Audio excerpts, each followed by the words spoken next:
变性、多性、渐性、间性，竞技女子体育项目是个谈虎色变的话题 ，It's fraud， 涉及到政治正确，是个双刃剑，必须格外小心。目前有这样几种声音：川普大骂，共和党要禁，左翼左媒支持，温和中左质疑。从基本分布来看，多数美国人怀疑其合理性，这也符合民调。有人说这是个科学问题，应当问科学界。也有人指出，科学家是独立的个体，所谓科学界如果说话，那么声音听着经常像是科学官僚们越俎代庖的行政科学。还有人引据国际奥委会意见，也被反驳，批评国际奥委会令人发指的冷漠、懒惰、渎职。那么真相到底是什么？真相是：一、科学人没有定论；二、体育伦理没有更新。其实科学没有定论，科学官僚们屈从于政治压力，给个无伤大雅的说法，这种潜力很多。农工时代的体育伦理跟不上时代发展也很正常，伦理的很多方面都落后于时代发展和认知进步。科学伦理、体育伦理、教育伦理、家庭伦理、社会伦理、政治伦理发展都滞后于现实。这个其实不是坏事啊。伦理发展应当不激进不急进，看清了看懂了，辩论取得了共识，再升级改版，避免贸然突击铸成大错，纠错的成本太高，痛苦和成本都毫无必要。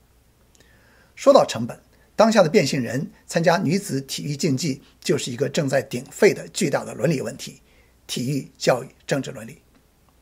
说到政治社会伦理，温和民主党人开始承认，大选中因为变性体育问题丢了票，民意或不支持或反对。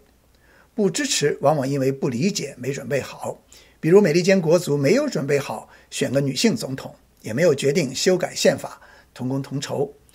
但如果多数人反对，问题可就大了，这等于不接受。不接受不等于反科学、反奥运。谁规定科学界领导的看法和奥委会的意见只能赞同不能反对，也不能质疑讨论？科学领导和奥委会领导都是人，都有局限。但问题并不出在科学的精度，如果大前提错了，问题设错了，怎样的精度、多高的权威都无济于事。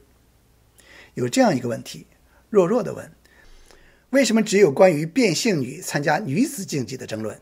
为什么没人质疑变性男参加男子项目？这种不对称会隐含被当作不平等、不公正吗？那么变身女性参加女子竞技项目是人权问题吗？是隐私问题吗？是个人选择问题吗？是身份认同问题吗？只改一下护照就算女人了吗？不问不答这个不对称的问题，那谁还敢说话？只在乎身份，科学何以自处？代价不光是输大选，还有残忍虐待正直的好人。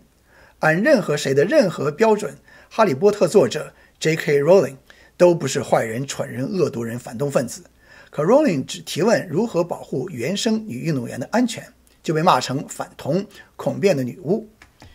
J.K. Rowling 不反同也不恐变，她不但被全网围攻，也被电影剧组抛弃，几个主角声明谴责切割，连10周年纪念仪式都不邀请她，她突然不存在了。也有一些剧组的主创演员为她打抱不平。Rowling 被迫害、被人肉，受到死亡威胁，激怒了很多人，很多温和派。那么什么问题不可以善意探讨？不让人说话还是科学和体育吗？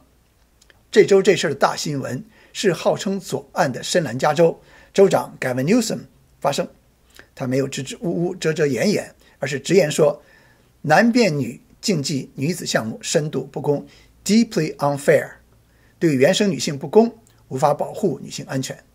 比如拳击，去年巴黎奥运会女子拳击比赛冠军选手性别引发争议，没有结论，但争议本身说明社会撕裂，关注面在扩大。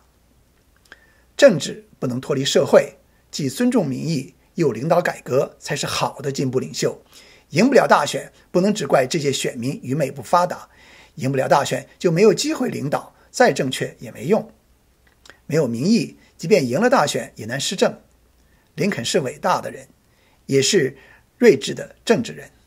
他说，民情决定一切，没有民情一事无成，有了民情才好施政。这个值得左翼朋友们慢思考。林肯还说，可以一时欺骗所有人，甚至永久欺骗某些人，但无法永久欺骗所有人，这个 MAGA 人可以借以自省。拒绝慢思考还能算进步人吗？拒绝自省还能算当代人吗？你怎么看？欢迎评论、质疑、提问。如果喜欢，请订阅、转发。欢迎收看风鸣美政，我是风鸣，我们下期再会。